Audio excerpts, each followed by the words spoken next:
California was the last state in the American West to manage groundwater, which is that water that accumulates in our aquifers, which plays a really important role in providing water supply across California.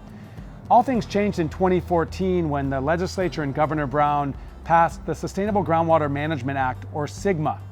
And in the decade plus since then, there's been remarkable progress that sometimes we don't hear a lot about. Carla, as the leader of Department of Water Resources that's driving a big part of SGMA, how would you talk about our progress? It's really been monumental. So you think about in the last 10 years, which, we had this incredible natural resource under our feet. In the past decade, we established dozens and dozens of local groundwater agencies that are charged with bringing those basins into sustainability.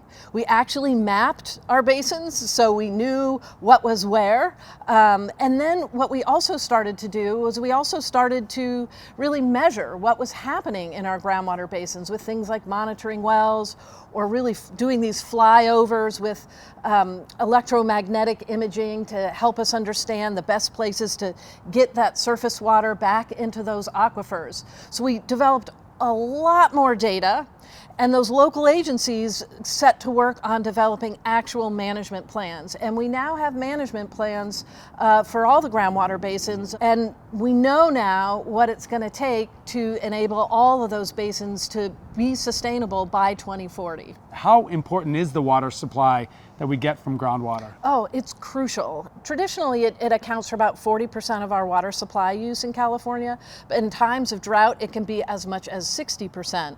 And what's also important is there are parts of California that are entirely dependent on those groundwater basins. And those tend to be smaller communities that have shallower wells. And those are the first wells to run dry when we have these drought conditions, because remember that without refilling it, that groundwater level just continues to sink.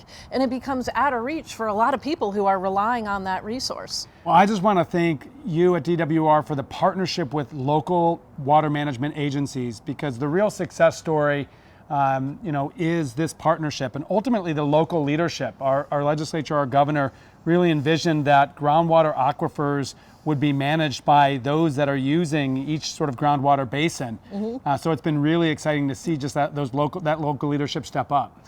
Oh, it's pretty neat. And if you're a Californian who's interested in the water under your feet, we've got a great new resource. It's called California Groundwater Live. So you should check it out, which is like light years from where we were 10, 12 years ago in our awareness and understanding. So the public understanding it too helps us take care of that resource.